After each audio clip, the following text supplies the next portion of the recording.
it'll mess with you a little bit. It's weird, like hearing yourself talk, and then I don't know. Yeah, for sure. It's a little odd, but what's going on? Not a ton. Yeah.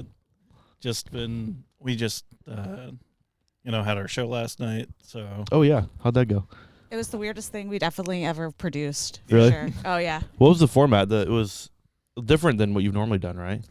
Yeah, it was very different. It was originally supposed to be a song parody competition, but we didn't get enough interest for that, so we opened it up as a talent show. Yeah. Mm-hmm. So we had a wide range of talent. Yeah. I saw the pictures. It was like a mix of like guitars and like comics and stuff like that. We also had an improv group. Ross Louie brought his improv group, the Regulars, nice. And they did a scene of a funeral, which was very interesting. Nice. Way to have a funeral in the middle of a party. Mm-hmm. We also had a. Was it funny at least? Was it?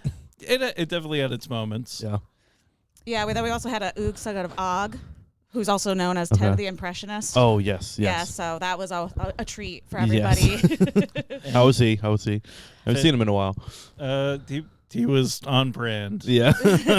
And we had an unexpected contributor, which was a very sweet dog that just kept barking at all the right moments. Nice. Ted reached out about coming on here, and I'm kind of open. Like I want it to be anybody can come on, just like talk, like promote whatever. But it was like we're having trouble like communicating and finding a date because his hours are weird or whatever. But yeah. But he's hopefully come on at some point. But yeah, that's cool. So overall went well. Yeah, it was really well. We had a DJ. Nice. Sean McLaughlin. I'll definitely shout him out. Okay. He went above and beyond. Yeah. Had a little nice like lighting kit. Yeah, he had a lighting kit. Like nice. exceeded my expectations. So that was pretty fun too. That's sick. Now this is at the Fort Orange Brewing Company, right? Yeah. You've done a few shows there now, right? Like. Yeah, we have a residency there currently. Oh, sick. Okay. Yeah, so we have 3 more shows booked. We're going to do a Ghosts of Comics Past show there. Okay. Where people are going to dress up and impersonate people. Yes, that'll be really cool. Yeah. We're doing a producers battle in May. So it's going to be Cloud City Comedy against Corner Street Comedy Troupe down in the Hudson Valley. Nice. So we're going to take down those, folks. Beat them. Yeah. Yeah, beat them. But there's a Benedict Arnold in the mixed. Do you want to guess who it is? I do. Actually, you might already know because we talked about it the other night. Yeah. Okay. Is it who we were sitting with? Yes. Okay. So yes, I know. Is it? Are you able to announce it, or do you want to? Yeah, because I think it's already out there. Yeah, it's out there. Okay. It's the Sean Barnes. Yes, the Sean Barnes. Cool. Sean Barnes. I heard you like talking about it a little bit, but I was like, I don't know if it's like you mentioned like I'm not sure if it's super public or not. Yeah, because like cool. We hadn't like fully announced the people that are performing yet or anything, but it was just funny the intention of the show versus the probably we should have expected reality of them finding some of the better comics they know. Well, maybe this is an in though. You can pay him off for him to bomb his set, so it's just like a leg up or something. Well, the funny part was like I saw him post being on the show, and I was like, I don't remember booking him though. So I'm like gaslighting myself. I'm like, did I talk to Sean about this? So then I go to Ryan, and I'm like, Ryan, did you book Sean? Like, who booked Sean? I'm like, oh, now I know who booked Sean. So yeah, that's funny. And then June will be our Pride show. That's awesome. Yeah, that's exciting. You're on Facebook and Instagram, right? Yes, at Cloud City Comedy or at Mel Bradshaw Comedy. And then Ryan, what do you got? Ryan's Bad Idea for everything. Yeah, I'll put that like in the comments and below. So like go look at the comments and go give them a follow. There's definitely you guys have like some cool formatted shows. It's not like just like a comedy show. It's like different formats. Like it's really interesting. We like to be a little bit different than what you can get at any other comedy show. Yeah. Yeah, and I want to try to make people write. Sure. Yeah. I feel like there's not enough people writing out there, and that's my favorite part about comedy. So I always like to see what new people can do in like a sort of curated. Yeah. Under like a different kind of stress or level. Like we had the Nerd Night comedy show where everybody had to have something nerd adjacent in order to have any time on the thing. And so like Mike Burnett had to write a whole new 5 minutes that he hadn't practiced like pretty much anywhere before. Yeah. Which was a lot of fun. Let me guess, his was about collecting dolls and stuff. Yeah, it was. Nice. What did you guys go up on that show? I hosted that one. I did a little time up top, and then frankly got a little overwhelmed by how nice it was that so many people showed up. Oh, cool. Yeah. So our other venue's 9-pin, and with the venue they want clean sets, which is kind of a fun. Yeah. Yeah, so I have a cancel button. So every time someone's dirty, so I was the cancel button of the show. So every time someone's dirty, I would like ring it to tell them to shut up. That's a good challenge too, honestly, because like I feel like most everybody has dirty comedy, or it's like it's easier to write jokes like that. But it's a challenge for most people to make their stuff clean or like write clean hard stuff. Yeah. So that is kind of a cool challenge though, and it's really nice that they allow mics there and shows and stuff. So. Yeah, the food's really good too. So food's really good. I have to say we were blessed with 2 really great venues. They've been nothing but collaborative and amazing to us. So nice. Yeah. Well, cool. So I always ask like, what's the start into comedy? So Ryan, you probably started first, right? Yeah, if the gray wasn't indicator. I'm just on that note. I'm angry, and I'm gonna publicly voice this. I'm angry at Joel Dorian for only being like 2 years younger than me and not having a single goddamn gray hair. Yeah, go watch the last episode. He was the last one. I haven't done a show in a month or so, but he was the last one I had on. And Guess his age. Yeah. I was surprised because I thought he was around my age. Yeah. And then How old are you? I'm 28. Okay. We thought you were 26. Okay. If that's any boost to sucks. You're glowing. The skincare routine's paying off. But yeah, I got started in 2014 out of spite primarily. I've gone over this on other podcasts, but my roommate and friend Justin Atkins, who does comedy out of Cincinnati, he went up one night and did okay, and then was like, I can do better. And so we started attending opening mics in Cincinnati, and then I moved back up here in like 2016 and found people in the Saratoga community, and then moved over into Albany, and just been all over the place. Sick. Yeah, I remember finding out you're in Ohio, and yeah. Or not. Were you born and raised there or no? No, I was born and raised here. Okay. I met a girl in Kentucky and then moved to Ohio with her. You know how that goes. Womp womp. I was always told like it's never worth moving for somebody, like unless you're like gonna like unless you're like married or like getting married or something like that. But yeah, that's true. I can attest to that. It got close, but then didn't happen. Yeah. So what were your thoughts on Ohio? Because I feel like Ohio is kind of a punching bag of states. Like, yeah, Cincinnati's interesting because Cincinnati is like a weird mix of the super liberal and the super conservative, like next door to each other at all times. Like during election season, it's a powder keg.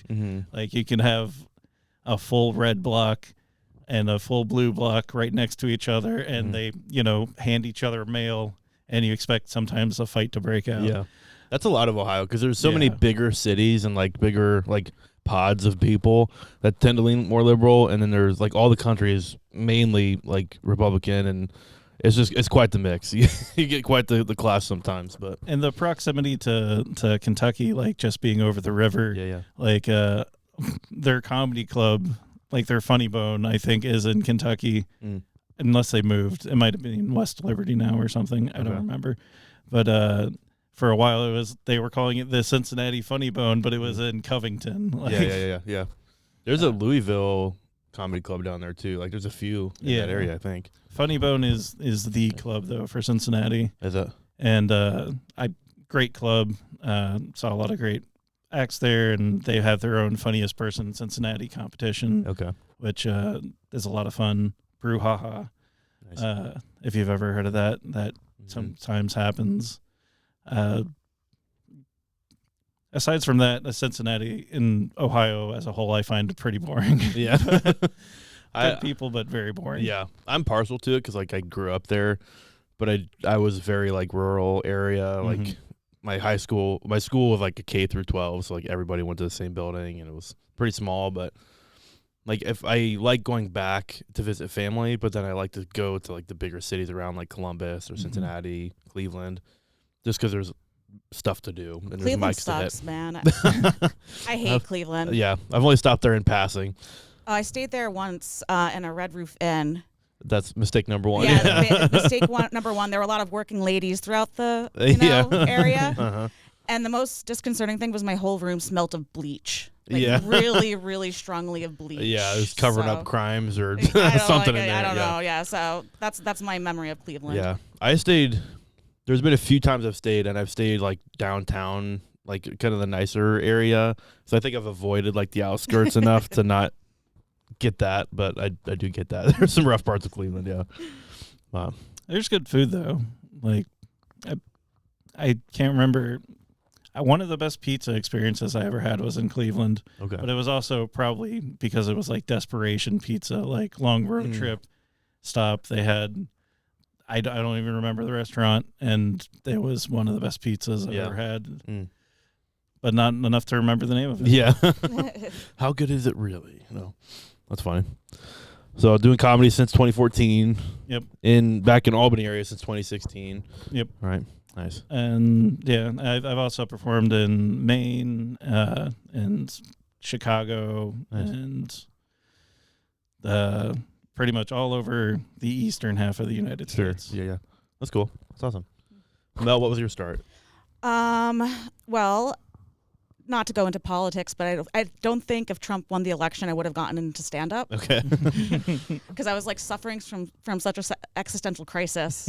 And I needed to like convey that somehow, and somehow stand-up became the thing. And I was watching Baby Reindeer, which is a Netflix show, and it's about a comedian, but it's not very funny. I've not seen the full thing. Oh my god! Well, at the end, I'm sorry to ruin it for you. He's doing stand-up, but then he has like a meltdown on stage. Yeah, is this the one where he's like being stalked by? Yes. The lady like in the bar. Yeah. Okay. I've seen the trailer for it. Then I watched it. I was like, this looks interesting, and then it gets kind of weird. Like I'm like, I don't know if I would actually enjoy this or not. But no, the answer is no. I mean, it's amazing, but yeah, you're not going to enjoy any of it. So he has a meltdown on stage, and something went off in my brain. I'm like, I can have a meltdown on stage. Like, I can do that. It's relatable. It's relatable. And so I went to Lark. Actually, Ryan was the first person I ever met. Oh, nice. Okay. The list was full, and I was like, how do you get on the list? He's like, oh, you have to come here earlier. And I'm like, that sucks. I've never done this before. So he gave me his spot. Nice. And that's how we met. That's cool. Nice. Yeah. Friends from the beginning. How about that? But yeah, friends from the beginning. And ever since then, so I've been doing it almost 2 years. It'll be 2 years in May. Nice. So awesome. Trying to find my voice, trying to find queer spaces to do comedy in. That's kind of been my journey. Go to, yeah. That's awesome.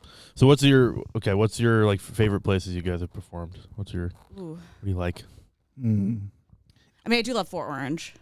Sure. Yeah, because they let us do whatever we want there. Yeah. That is pretty nice. Yeah. Fort Orange is amazing. Over like favorite places ever. The Park Theater in Hudson. Okay. Was that the one, the Dave Britton one? Oh yeah, in Hudson. Yeah, Hudson, New York. Yeah. Yeah, that was one of my favorite experiences as of late. Just the vibe there was immaculate, really cool. Beautifully produced. Of an audience that was just hungry for people to do stuff, and very receptive. Nice. Yeah, and Jorge Diaz just did a really good benefit for the food bank. Oh, nice. That was a really fun audience. That was at Lark? Yeah. That was at Lark Tavern. Yeah, that's cool. Yeah. Nice. Lark, you love it and you hate it. Yeah. It's always like, yeah. Sometimes there's like, you go to an open mic there and the vibes are just spot on. Like the energy's cool. There's like audience members. And then sometimes, like a few weeks ago, it's like weird energy. There's like, for reasons unknown, there's a weird energy in the area. We're like, oh. But it is a cool venue, though. I'm glad they let us do comedy there. Oh, my God. Yeah, it's so great. Yeah, no, it's definitely like a watering hole. And sometimes it's a little bit more sketchy than others. Yes. But it's definitely home to me. Some of the stories they tell of like, I forget who was telling me, like, someone brought a shotgun there one time. It was a handgun. Okay. Yeah. It was a guy that I was going to co-produce an open mic with. Oh, great. Yeah. Ironically. Nice. And was this the Putin mic? No. I was about to say, that's brave to do a Putin open mic. No, that was is a Putin open mic? that was a whole show. That we were going to do a roast of Putin show at Madison Theater in Albany. Yeah, and I had made the poster for it at the request of one of the producers, and it started a war. Interesting. And then the show kind of collapsed under it. To the result of someone bringing a gun to no, that's unrelated. Totally unrelated to the gun thing. The gun thing was, to my understanding, this guy got into a beef with somebody at the open mic, walked out, came back with a gun. They walked out, he got sucker punched, so then he left and came back with a gun, looking for the guy that sucker punched him, who had left. So short of the story, you should come to our open mics. Yeah. They're very real fun, real safe.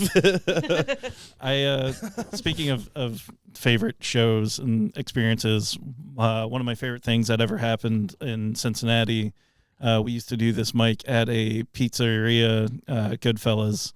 That on the upper floor they had a bar, and it would be an open mic. And Nate Bargatze came to the open mic. And I essentially got to open for Nate Bargatze. That's really cool. The host was like, "Hey, you're up next," and then Nate Bargatze's after you. So did you just pop in to do some time or something, yeah, or was he was doing a show at the Funny Bone? Oh wow! And then we all got to hang out and talk with him and stuff afterwards for a little bit. And wow! It was one of my highlights. Yeah, no, I don't have anything like that. Yeah. Oh, actually, I do. Yeah, okay. I got the bucket pull at the Comedy Store when I was there in LA, and I got 2 minutes on stage. That's awesome. In the belly room. Yeah. So, that's cool. I mean, I wasted a minute just like, that would be like, because that's such a iconic place to do I comedy, know. so it'd be really cool just to step on stage. I mean, everybody else is way more polished than I was, but I was just glad to be there. So. Mm-hmm. Oh yeah. Were you on vacation? Just did stop? I was at a wedding, and I had one night to myself, and I'm like, oh, there's a bucket pull at the Comedy Store. Let me go. Yeah. And it's super fun. All the comics hang out in the patio area, so you're just hanging out with all these different comics. Nice. Bobby Lee accidentally bumped into me and apologized. I'm like, I'm not worthy of it. I'm just not worthy. So if you're ever in LA, go to the Comedy Store. It's pretty magical. Yeah, and that would be cool. Yeah. It's neat going to venues like that. My version of that has been going to the Comedy Cellar in the city and just hanging out there. Awesome. Oh God, I went down a few weeks ago for a show, and not there, but somewhere else. But I stopped in there, and I always try to catch a show there when I'm there. And I stopped into the Olive Tree, which is the bar next door. And I've heard that a lot of the comics will go get food there or get a drink before their set. But I walked in, and all the comics were just in the back corner, just hanging out. And I was like, I'm gonna actually pass out. This is really cool. I didn't bother them because I didn't want to be that person, but I was like, this is cool to be in the same space with them. I don't know. I think I would have sat next door to them, and just started, start scooting over a little bit, hey, what do you think of this joke? Yeah. It was cool though. It's just such a neat space. And then I went to one of the show I went to was in Village Underground, their bigger theater, and Jeff Akuri was in the back. I don't know if you're familiar with him, but he's one that I like a lot. He does a lot on Instagram and TikTok. He's very funny, and I just saw him standing back there. I was like, wow, he's right there. It seems unreal. But it is interesting, running into celebrity stand-ups like that. One of the first shows I did when I moved back to Albany, I got asked to open for, what's her name? That's terrible. I can't remember her name or her last name, Sherry something. She was on, not Sherry O'Terry, but she was a former SNL cast member, and she does stand up, and she was amazing. But Tommy asked me an hour before the thing was going to start, and I just showed up and she's just don't suck. And I was like, great, you can do. Yeah, that's cool. That's awesome. So who's your guys' favorite comics? Who do you guys like to watch? Taylor Tomlinson. Yeah.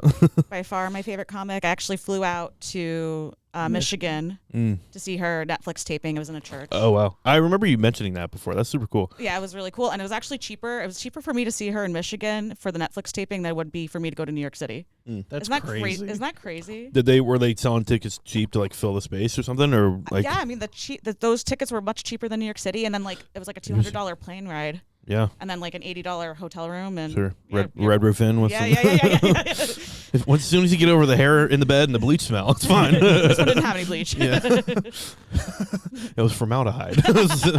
And did you get to see? Wasn't that like her last show too of the tour? Yeah, and then she actually canceled the rest of her tour after that Oh, really? Why? because she was sick. Oh, okay.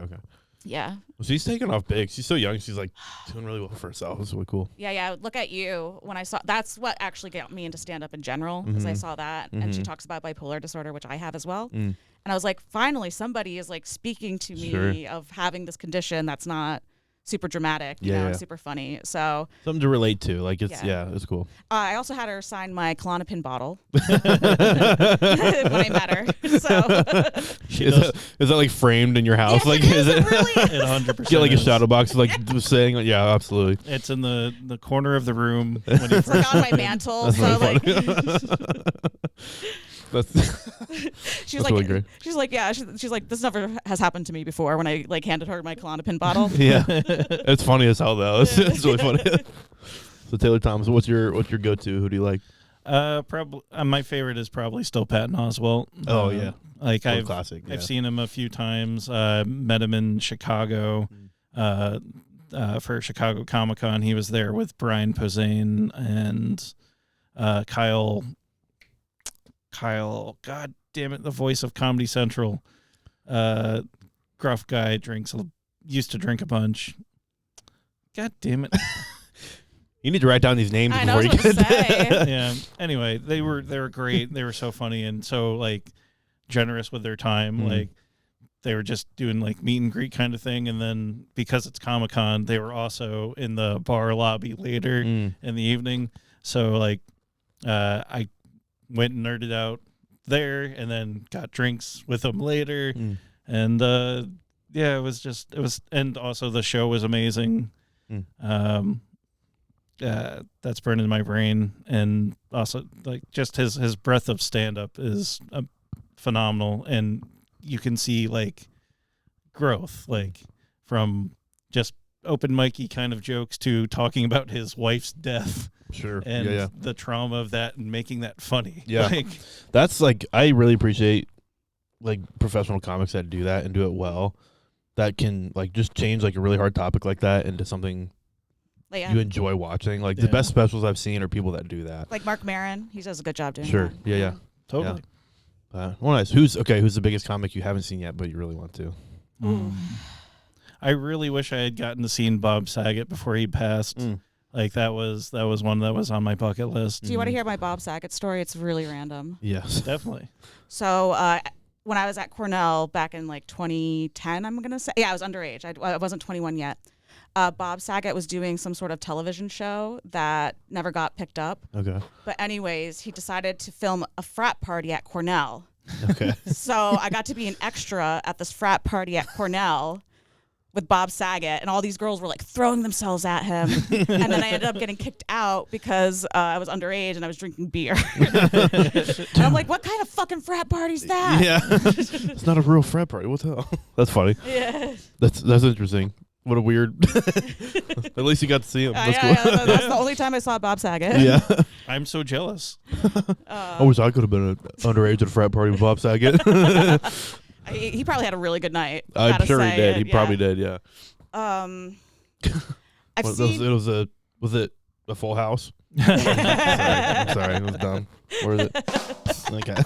Oh, sweet. So anyway, you were saying Bob Saget.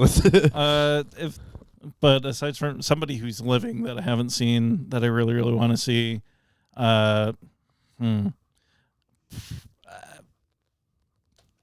you go.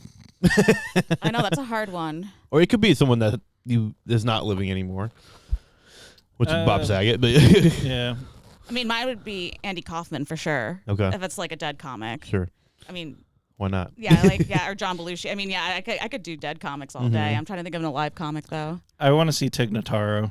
Yes, like Tig Notaro is on like top tier. Yes, my first exposure to her was a clip on or it was an audio on like Sirius XM or something like that, one of the comedy channels, and it was her Santa Claus bit, and I I don't know. It would just struck me as so funny. Like her delivery and her timing on everything is like it was so incredibly funny.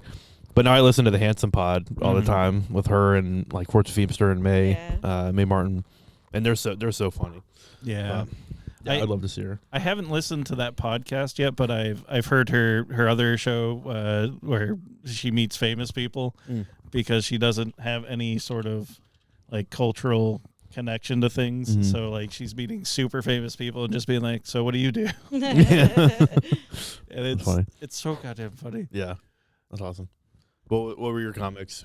Like Lenny Bruce. Like I would definitely do classics. I'm trying to think of a more like somebody who's alive. I mean, technically I've seen him once, but it was in like at Bonnaroo, so it was a little weird. But Dennis Leary, I'd probably love to see again. Yeah. And like his full, I saw him when he was premiering his rock show on FX. I forget what that is, but he doesn't come up this way. Does he? Does he perform a lot? I don't think he performs anymore. Okay. Yeah, I think he's like retired on that front, but he was in a movie we just saw.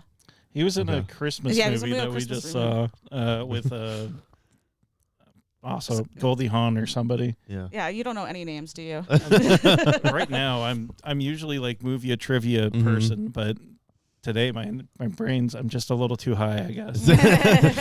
it's a fan or the can of Monster you chug before coming in. Yeah. No, that's funny. Who's somebody you want to see? Yeah. Oh, so many.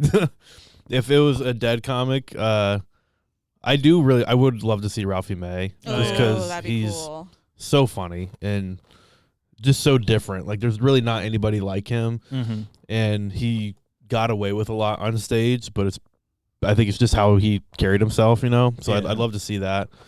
It was. I'm terrible with names too. It's the other bigger comic that talked about eating food all the time. Patrice O'Neill? No.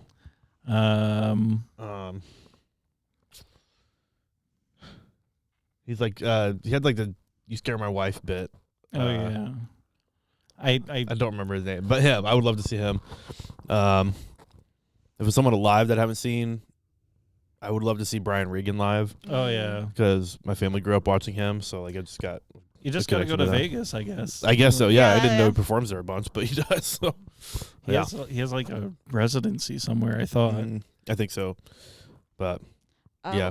We're going to see Hannibal Buress this year. So cool. Yeah, I really enjoyed him. I haven't seen him do stuff in a while though. So sure. Where is he performing at? The Eggs. Okay. It looks like he's been taking Ozempic because he's much skinnier than I recall. Nice. That's a miracle drug. Everybody's taking it now. Yeah. Well, nice. So what's I guess what do you guys outside of comedy like to do? Like, what's your do you have any hobbies outside of comedy? God, I'm a nerd, so I have all kinds of things. I played D&D on Tuesdays. Nice. I collect comic books and Magic cards. Are you Magic the Gathering? Yep. I'm currently trying to sell a bunch of them, so hit them up. Hit them up. If anybody's missing some Commander staples, hit me up. Yeah. Magic the Gathering used to be huge in my high school, so like there was a bunch of us, like me and my friend group started playing it, and then it kind of started to spread. But it would be like our homeroom time, like everybody was just playing Magic, like everywhere. So I still have my cards somewhere, but I haven't played in forever. Yeah, that's how I got back into it. Was somebody was just like, "Hey, do you remember doing this? This used to be fun." And then all of a sudden, Commander is a thing, and now all my friends play it, and I have like 30-something decks that I need to deconstruct and sell. Yeah, that's fair. I've done D&D a few times, but I just started playing. My friend group from high school has been playing Travelers for a while, which is kind of similar, like a role-playing tabletop game. And I just started playing that with them, which has been really fun. Like it's just fun to learn. It's kind of a neat way to connect with them because we do it over Discord. Yeah, did that during lockdown. It was that longest-running campaign I've done. It was like a year and a half starting during lockdown, and it was good to have that kind of socialization. Yeah. Especially in such an isolating time and engage your imagination so much. Yeah. Well, that's like the nice part because I haven't seen them physically, I haven't seen them in probably a year or two, like probably closer to 2 years now. And we like talk over group chat, but this was the first time I've been able to like voice talk, just with them all collectively. and it was just cool. Like, it was a cool way to connect and play and like just hang out and do something fun. So yeah, it was neat. I think we're doing it every other Monday or something like that. So Nice. Nice. Yeah, I don't play Magic. But you're a nerd for movies. I do like movies. We just watched all the Oscars Okay. noms, and I like to guess who's going to win, and this was the best year I did. Is it? Yeah. So maybe next year I'll get a perfect score. Nice. But I actually am in psychodrama school right now. Okay. And for people who don't know what psychodrama is, it's pretty much improv for your trauma. Okay. So, like, it's an improv group. Somebody gets to be the lead, and then you cast other people to be roles in your trauma, and then you cry a bunch, and then you feel like shit, but then you feel like better. So I do that once a month. And then I'm also an avid hiker, so I'm super jealous that you're here in Lake George. Yeah. Have you done any of the 46? I did them all. Did you? Oh, nice. Yeah, You're yeah. 46? She Yeah. earned a sticker. That's cool. That's awesome. Patch. You feel so patch. How long did that take you? It was my COVID project. Okay. So it took me about 3.5 years, but I fell off one of the mountains, and that kind of derailed me for like a year and a half. By fall off. Explain. How so? So I was completely by myself, October. It is, 40 degrees out, pouring. Yeah. I'm literally 9 miles away from my car in the Adirondack high peak wilderness. And so I get to this, the hardest part. The last mile is the hardest part. And I'm like, it starts pouring. And I'm like, you know what? Fuck it. I just got here. I'm going to summit and come down. So I summit. And 10 minutes after I summit, I slipped on some leaves and hooked my arm into a branch, and it ripped my socket out. Oh, wow. And so I had a dislocated arm. Damn. So I'm just wandering around the wilderness with a dislocated arm, being like, this is where I'm going to die. That pain was probably... Have you dislocated that arm before? No. This is... That Everybody hurt kept, like hell. Yeah. I ran into two hikers, and they're like, did you put it back? I'm like, I didn't know that was a thing I should know how to do. Right. That's something they don't teach you in high school. I know, I was like, what? So these two hikers were able to get the Rangers for me. Oh, good. And so 3 hours later, I was able to go 3 miles with a dislocated arm, which is kind of crazy. Yeah. Insane. Yeah, no, and when you're really think you're going to die, your juices start really flowing. And all of a sudden I see the Rangers come and start crying. I'm like, are you here for me? They're like, yeah, totally. So they brought me to this outpost in the middle of the woods, and they reset my arm back in the field. Yeah. Nice. But that was kind of scary. Well, I mean, all of it was scary, but they were talking to the people down at the mountain. They were like, one of you guys got to set her arm, man. They're like, but I don't want to do it, dude. I'm like, you're not really giving me a lot of confidence here. Yeah. So I get there, have hypothermia. They send me to Glens Falls Hospital. Okay. What mountain was it? Did you? Cliff Mountain. Okay. Where's that? It's out of, there's a couple ways. I went out of Calamity Road, or where the closest one. What is it called? See, now I'm getting you. I'm sorry, I'm infectious. Is it close? Is it Lake Placid area? No, it's a little bit more south. Okay. It's in North Hudson. Okay. Yeah. I forget what they call it. But whatever. So I go to Glens Falls Hospital. It's the height of COVID. It's 2021. And the doctor comes in and he goes, does your husband know you're hiking alone? And I'm like, oh no, this is going to be a real long night. Yeah. So yeah, but I survived. Took a year of therapy, and then I was able to go hiking in the high peaks again. There you go. That is the full effect of trauma from a situation. If you were to dislocate your shoulder at home, that's one thing. It's different. You're closer to things.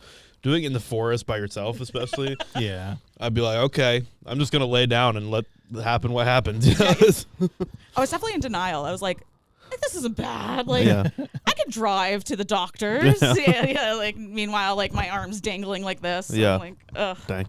Oof, rough. So. I find that kind of stuff interesting to hear though, because I'm like, paramedic. Yeah. So we respond to stuff like that. So that's shitty though. Do you ever are you gonna do the wildlife rescue stuff? I've thought about it. Yeah. It's so cool. They occasionally have a class around here, but I'm not part of any group that goes and does that. The Rangers do specific wildlife stuff.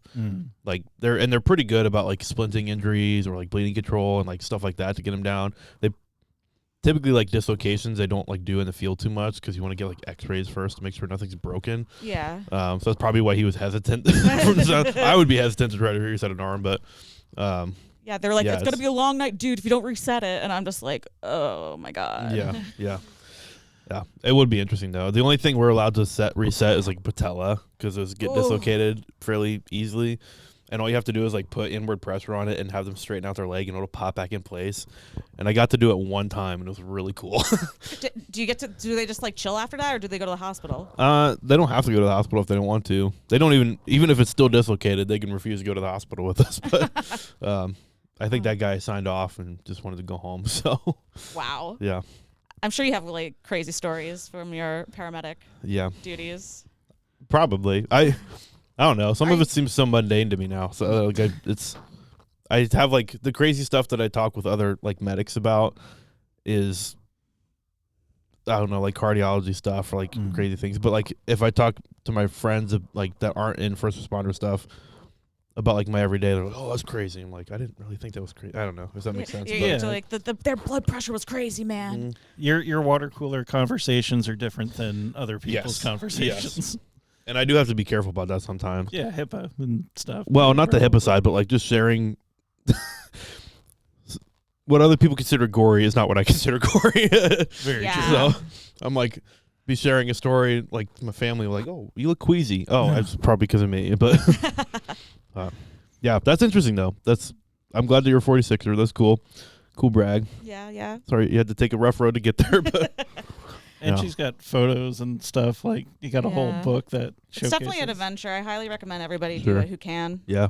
And it's so peaceful. This is like a great place to live if you love hiking and stuff. So I just wish there's not a lot of employers around here. Yeah. What kind of you work at a college? I do part-time, so I'm an adjunct at SUNY Albany, but then I work for the state, so I actually oversee drug rehabs. Oh, nice. Okay. That's sick. For a living, yeah. So I go in and be like, don't be doing bad things. Yeah. What's cool? What is like? Are you allowed to talk about? A little bit, yeah. What does your kind of roles look like? I know you oversee things, but like, what is? So like I do a lot of complaint management. So a patient will be like, my rice is too mushy. And then I'll be like, hey, can you do something about this rice? Or it could be like, hey, I saw a mouse. And then I'll go on, site. And I don't know if they think I'm going to get rid of the mice, but I'll be like, oh, they're right. There are mice. Yeah. So let's like get rid of them. So I do like stuff like that. Sure. I do some like financial stuff, which is, again, probably the same, like super interesting to me, but nobody else. Yeah. So kind of just like the interface between the public and the greater energy. Yeah. There's quite a few facilities up this way, I think. Yeah, St. Joe's. Yeah. But this is actually not my region, but like within my team, this is part of our region. Yeah. Yeah. I know there's, I don't know how like all interconnected they are. I know there's quite a few like smaller houses up here that kind of do things like that. Yeah. Which from an EMS perspective, we get a lot of calls too for numerous reasons. I probably actually have read, Probably. Yeah, I'm sure we've interacted with the same people at times. But it's interesting to like, it's important to have those things. Like it's needed, absolutely. But I don't think people realize the stuff that goes on at those facilities and what all goes into running them. Oh my gosh. Yeah. No, before I was with the state, I did residential and inpatient treatment. Sure. And yeah, it's insane how difficult it is to work in these places, and everyone's paid not as much as they should be. Yeah. And it is really important because, like, this is what actually saves people's lives. And it's like, I get frustrated because people are like, oh, it's so tragic. All these people are overdosing. Yet, like, they have all this pushback about having services or investing in services. Like, you can't have it both ways. Right. You can't have one without the other. Like this, or wait, did I say that? Yeah, you can't have it both ways. What you said. Yeah, it is interesting. Like, we don't deal like with the day-to-day stuff. Like, we'll respond to those kind of facilities a lot. But we always kind of joke because we could tell when like there's a bad batch of something going around because it'll hit everybody and like a lot. Like even if you're just listening to like the dispatch, like because they like our dispatch for the county like dispatches all the agencies in the county. So you'll hear like different agencies go out for like overdoses, and it'll be like 10 within one day, or something crazy. Like, oh, something's going around. Yeah. And I don't know. It's kind of interesting to me, but yeah, it is unfortunate that there's as much of those resources needed, but it's good that there's resources out there for those things. Oh yeah, for sure. Yeah. Yeah, and if anyone needs help, I'm your gal. Yeah. reach out. Yeah, reach out. If you need to book a comic or Or if you need treatment for your alcoholism, I got you. Yeah. Oh, that's funny. Yeah. What do you teach? I teach family therapy. Okay. As I actually just got my contract yesterday. Yeah. I think, yeah. Okay. So this is my 11th year teaching. Oh, wow. Yeah. Nice. Grad school, grad student. So it's like I'm a licensed mental health counselor. Nice. So I'm teaching the next bunch to Sick. go and therapize people. Therapize? Yeah. Which is probably a little bit scary, if I'm teaching them. But Do you work in jokes? yeah. Oh, actually, fun story. One of the reasons I went into stand up more back, when I started doing teaching a decade ago, I kept getting student evals being like, we don't like your sense of humor and you need to like be like less funny, I guess. And so I was like, okay, I need an outlet. Rough. Yeah. That's really rough. And I was like, all right, I think I need an outlet for this. So I did improv and then was gonna do stand up and then COVID happened. But so it's like a professional way to get heckled. Yeah. Oh, dude, student evals are like the worst because it doesn't matter. You could be the best teacher on the face of the planet, and there'll be one student that hates your guts. Yeah. It's probably good actually as a comic because like no matter what, you can't please everybody. Right. Yeah. That sets the tone a little bit. Yeah. Yeah, you know what I mean. Like you could be the funniest person in the world, but people will still freaking hate you. Mm-hmm. Do you So if you're okay talking about the bipolar stuff, Yeah. Are you okay talking about that? Sure. Yeah. Explain what that looks like for Mel Bradshaw. God. Well, I've done fun things when I'm manic. I kind of miss my mania. I think the funnest thing I did was book a ticket to Israel and go to Israel. So yeah, I've been to France once in a manic state. Nice. And a lot of music festivals. So yeah, it's a lot of like when I'm manic, it's a lot of self-destructive but fun behavior, and then I hibernate for like a week or two. And so I got diagnosed when I was 24, and I was in grad school at the time, and I think it was just the stress. Sure. Really brought it out to me. Yeah. Can you explain like when someone goes manic, explain what that means? Like. Oh yeah, for sure. Yeah. So and I know it's probably a little different for everybody, but like what's. Well, there's bipolar 1 and bipolar 2. And so I have bipolar 2, which is like the more depressive phase. Sure. So people with bipolar 1, their mania is like they think they're God. They'll be like usually have to be hospitalized because they're just like so grandiose. People with my kind of bipolar disorder is called hypomania. And it just makes you feel really, really good and like really, really productive. And so sometimes you can't even catch it. Like you don't even notice. Sure.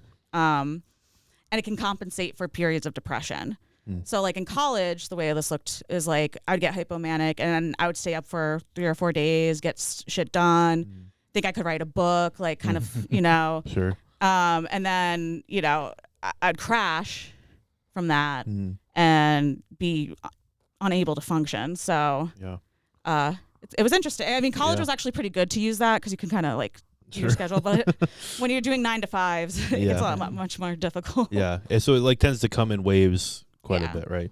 And like what are I know there's like medication options out there to like help with the lows and highs and stuff like that, but like how do people seek treatment if that's something they think they might have? Yeah.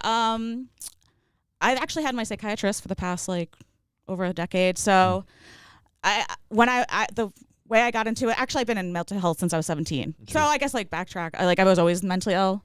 It just took a little time to come out and figure out what that is. I think that's true for a lot of people. Yes. Yeah. We all want to deny it for as long as we possibly can. Right. Yeah, the writing's on the wall, but whatever. So my student health center was where I went. But yeah, I really, recommend therapy as a therapist and who's been a consumer as well as a practitioner. Yeah. I don't know if I'd be here without that. And medication-wise, definitely get a good psychiatrist. I have a really good psychiatrist. I'm on lithium, which is a little bit like atypical this day and age, but it's what works for me. Yeah. Kind of the bummer is that I have another like 15 years before it shoots out my kidneys and I have to do something else. But for now, I'm just taking it one day at a time. Yeah. I think that's the hard part. Like people don't realize how that could be a long process to find what medication works and hone in on like dosaging and like all that. Yeah. Actually, I went off lithium because I was like, fuck lithium. And then Trump became president, and I was like, I need something. Bring me lithium. I need lithium now. That's funny, yeah. Yeah, so the two things, if Trump wasn't elected, I wouldn't be on lithium, and I wouldn't be doing stand-up.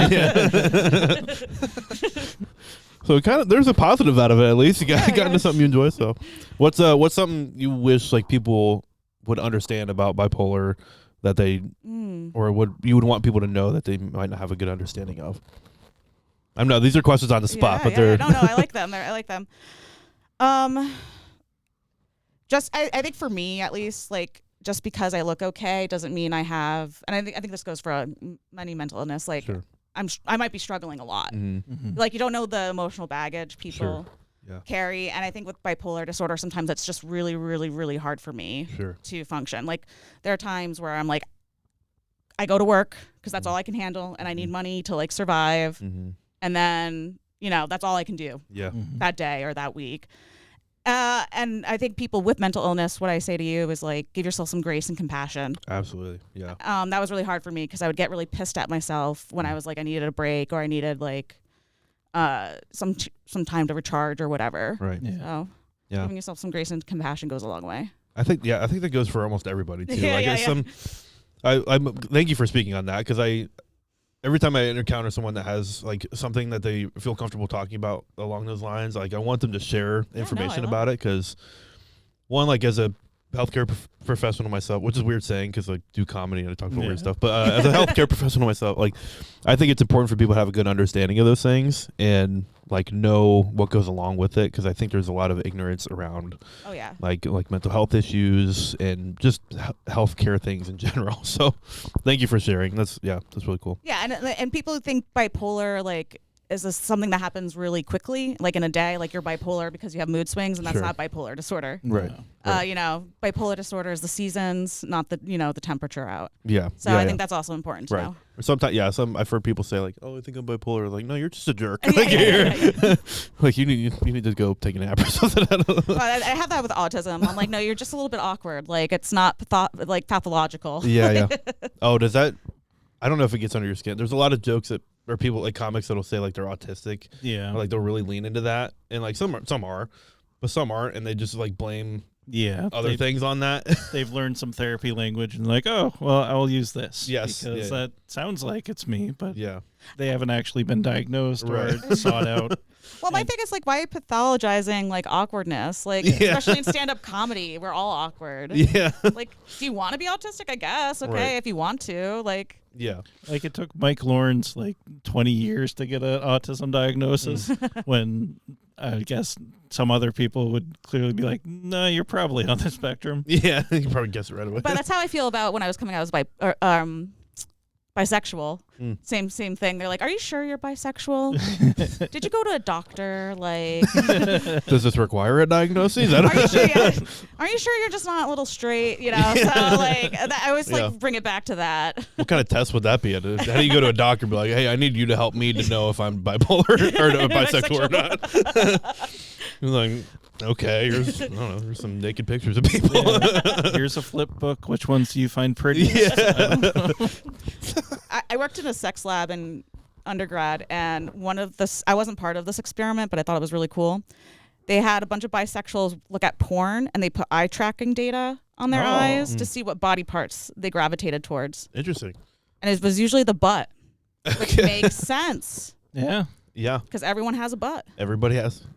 I think this is true. I'm not running a single person without a butt. And you would know because you see the public all the time, naked. Unfortunately, yes. This is the reality of my job that I don't appreciate, but yes.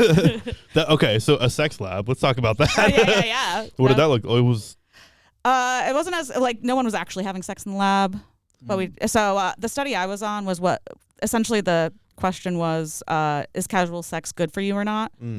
Which the answer was, it depends. Okay. Which is mostly the answer to most research. Right. Yeah. But we did some inconclusive. Yeah. Well, it's like, if you're doing it for the wrong reasons, right? Because you're doing it when you're blackout drunk and you don't remember. Right, like that's gonna look different than like female empowerment. Sure.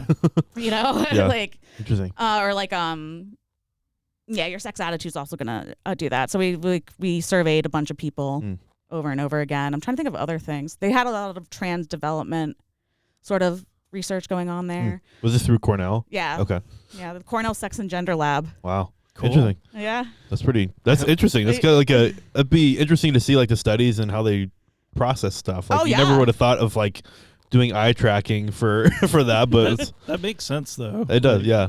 Like I don't know if you've ever watched any of those eye tracking videos on YouTube or whatever where there's gamers that are just doing eye tracker games.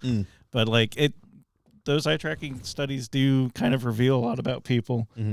And they're fascinating. I really hope that program is still active. I know. I wonder if it's Yeah. I doubt it. It was very queer focused. So yeah. That's interesting though. I've never thought about that. Like obviously there has to be research into sex and different topics like that, but I've never really thought about it. That's actually what I wanted to be. I wanted to go on to get my PhD and be a sex researcher, but it just like. Can you call yourself a sex worker if you do? No. Well, they have sex surrogates, which are people you hire to like have sex with you professionally, so you can like learn how to have sex or something, or just have sex. Okay. So it's like a lot of people with disabilities will do it. Oh yes, okay. So they're like, because yeah. I have heard of this actually. I think there was a video on like Facebook somewhere. It came up on my. What's the word? Feed. Yeah, thanks. But it was like it was talking about that. Like a disabled person had talked about like hiring someone to help them with that, just to learn and kind of experience and stuff. But I've heard of professional cuddling before. I wanted that job. Yeah, because that's how I got by in college, was professionally cuddling. Yeah, like it's cuddling on couches, cuddling on beds. People make a career out of it, and I was labeled because I heard about it when I was in college, which I went to a Christian college. You did? I was labeled Caleb the what was it? This is Caleb the Christian cuddler or something like that. But it was because I saw this video of this lady that was a professional cuddler, and she was talking about it in the sense of like people would hire me just for like a companionship and like just to help feel better. And I was like, that's kind of interesting. Like, if she lived in New York City and she like made a career out of it, and she had a very packed schedule, and she got paid very well. She was charging like $50 an hour or something like that to do this. And I was like, where do I sign up? That's a lot of money. I can only imagine that field has only grown in recent years with like how disconnected people feel. Yeah. Also, Caleb Christian Cuddler sounds like a Dateline episode. Yeah, yeah, that's my it's my murderer name or my killer name or something. Caleb Christian Cuddler strikes again. That topic's come up a lot because What, you being a murderer? Yeah. Well, because what was the contact? I think I was giving him like my social media handle, which is Caleb James White, my full name. And I've given that to a few people lately, and they're like, "You sound like a fucking murderer, dude. Like, you sound like you should be on the news right now, and the police are looking for you." I'm like, "Oh, okay." It's just an Ohio name. It is, yeah. It is. That's all it is at the end of the day. Yeah. What was it like going to Christian school? Did you have a sex lab there? They did not. No sex lab at the Christian Did they college? have an anti-sex lab? We want to develop things that definitely aren't sex. Yeah. Just make sure from every angle it can't be misconstrued as sexy. Yeah, it's weird. I appreciated my time there because I learned a lot and I got a lot of good experience and stuff, but things were definitely weird. So I think in general, like growing up, going to church, like sex is almost kind of looked at as something that's not natural and bad, because when you're young, they teach you like you have to save this for marriage, and if you don't, then you're like sinful and things like that. So you kind of get this like negative connotation towards it. One of a comic that I like is like Johnny W.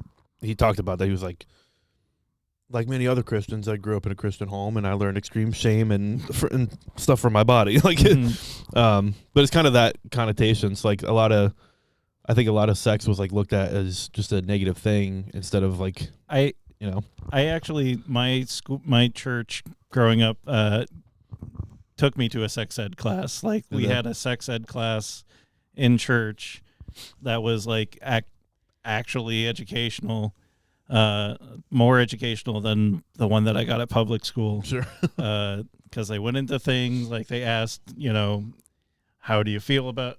They answered questions like how morning wood If What about Morningwood? Yeah. What so was you can pee with Morningwood, so that means you aren't actually fully erect. What? Let's dive into this. I don't understand what's going on. First of all, was this your question? Did you ask this? Another kid, but we got into an argument about it, and there was. My siblings were also in these same classes, which added to the awkwardness. Oh, yeah. And then at our graduation, we went and watched 40 Days and 40 Nights with Josh Hartnett. Are you serious? Yes. I've not seen. Is that pretty sex heavy? Yes. It's very sex heavy, and it also ties because he's giving up sex for Lent. Oh, so okay, it ties into the religion aspect of it too. Damn. And how old were you? Like 14, 15. My God, that's What a way to learn. Yeah. But That's really funny. It was really valuable, and like my family's church growing up, they're welcoming and affirming, which in church terms means they like gay people, and or don't have any judgment or anything. What denomination were you? Baptist. Oh, okay. Which that's is- kind of interesting because yeah. that's not normally. We would get invited to Baptist conventions where we were then told we were the devils. Wow. Like, pretty Yeah. much. Right down here in Saratoga. Oh my God. Damn. Was it Excel? Yes. I was there once. So have you heard of Excel? No. Okay, so Only the spreadsheet. oh, yeah. So they had this like Christian convention for young people. Sure. And I was like such a piece of shit when I was in high school. My friend was trying to save my soul because I wasn't, religious in any ways. So he's like, so his church sponsored me to go to this conference. Interesting. Yeah, I was hungover as hell when this guy came to pick me up. And it was like the most frightening thing I've ever been a part of. I went to one seminar that was how to make your MySpace the guiding god of light or something like that. Interesting. They had a Republican Vermonters there talking about how much they hate gay marriage, and I'm just sitting there where am I? I need more alcohol. Yeah. Yeah. That's so interesting. Because I grew up in a Baptist church, not it didn't sound like that. Yeah. It was well, we were Southern Baptist, the denomination, and they're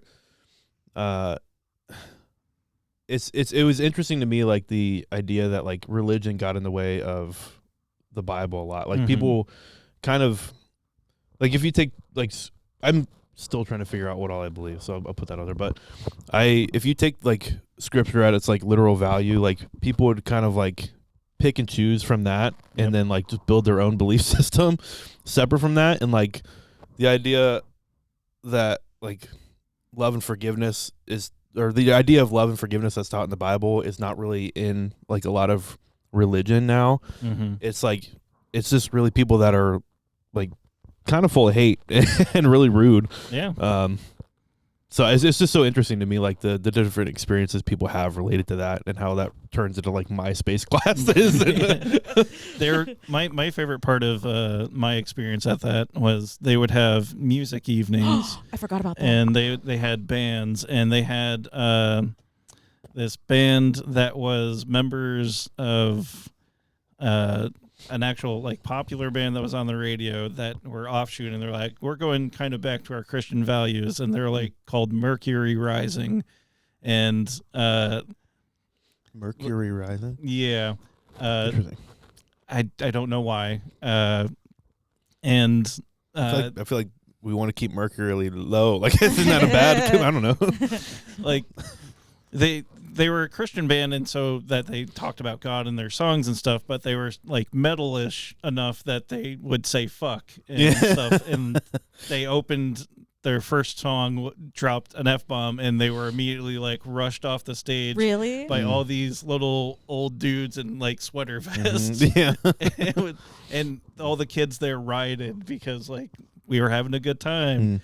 And there was a little mosh pit, and then they brought back out the guy with the long ponytail and the guitar, being okay, let's settle down and sing about the Lord some more. Let's do some hymns. That was so funny to me. When I was at that conference, the keynote speaker, I will never forget. I actually did because I wanted to block it from my mind, but essentially the message was all girls are little princesses, and all men are big warriors. And it's the job of the warriors to protect the little princesses. And in order to do that, you shouldn't have sex. And I'm like, what the fuck? How do I connect the dots? It's interesting. Yeah, it's religion. It's fun. Yeah. What a topic. It's a hoop. There's a lot of comedy material to be had about. Yeah. Did you watch Taylor Tomlinson's new special? Mm-mm. It's all about that. I've not. Of her religious trauma. It's pretty good. I wanted to watch it. So my first exposure to her was actually on a podcast where she was touring with a Christian comedian. Yeah. Which is really funny. Like I still listen to that podcast all the time because it's just like they're on their tour bus and they're being silly and they just talk about stuff and they're really funny. But it was her on that, and to see where she's gone now is pretty cool. And she's so popular now. It's just wild. But yeah, I'll have to check that out. I saw that she did one, but I've only watched her first special. That's her worst. No offense, Taylor. Is it? Yeah, it's her worst. Okay. Because it's her first one, so she grows exponentially every special, I feel. Okay. So. Yeah, when I was at the filming, they stopped, filming at one point, and so she disappeared off stage, and she came back. She's like, "Sorry, I told them that if I look like shit, to stop me immediately." Because my first special, all I did was sweat like profusely from my lip, and I was like, "I'm never doing that again." She's got 3 out now. 4. 4. Oh, geez. Yeah. And they're all on Netflix. Okay. Yes. So I watched the first one, and I'll be honest, I don't remember really liking it that much. I didn't like it.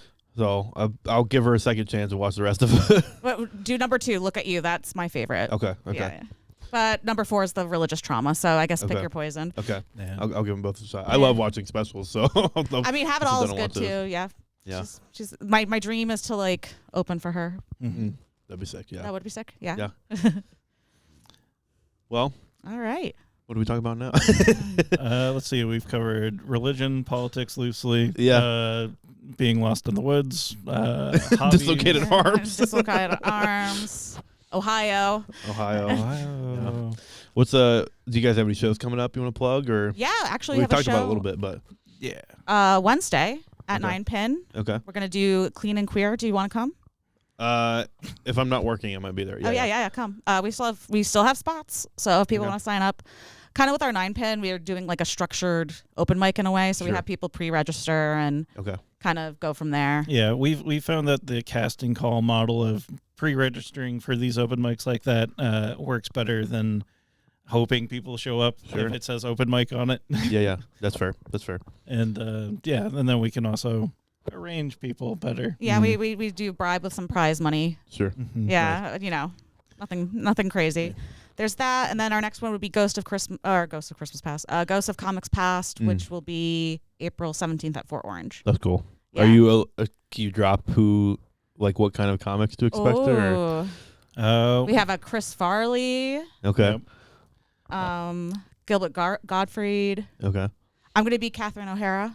Oh, nice. Oh, cool. A little tribute thing. Yeah, a little tribute thing. That'd be sick. Did she do stand-up comedy? She did more improv. Okay. Yeah, but cool. I think I might judge this one. Sure. Yeah, I'm not an impressionist. So I think I might just dress up like her and judge it. That'd be fun. Yeah. I'm still debating who I want to do because I was considering doing Patton Oswalt, but he's neither retired nor dead. Yeah, I was thinking that actually, but I'm like, we own the show, so. Yeah. I know we have a pending George Carlin. Yeah. I know there's others, but it'll be fun. Yeah, we have George Carlin, Rickles. Yeah, Don Rickles. He would be one that I would love to see. If I could go back and see somebody. Oh yeah, that would be yeah.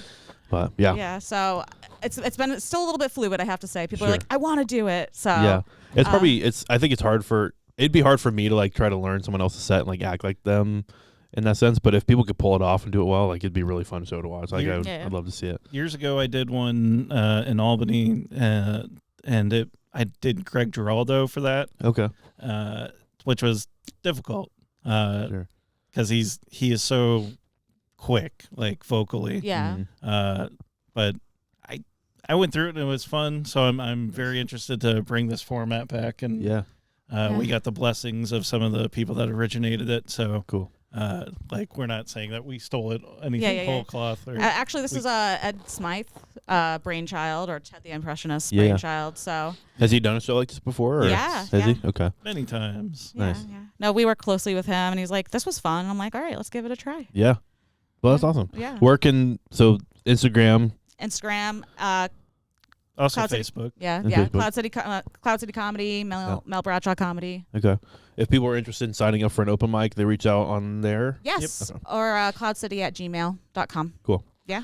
Yeah, I'll put all that in the link or the links below and plug you guys and give them a follow because Yes, please. got a lot of cool stuff going on lately. Yeah, so that's yeah. exciting. But All right. Well, Thank you for so much for having us. having us. no worries. Yeah, thank you guys for coming on. I know this is a drive up, but I appreciate you guys coming up. Yeah, so. yeah. Well, All right. You have a lovely studio. Oh, thank you. Yes, Appreciate yes, it. yes. All right.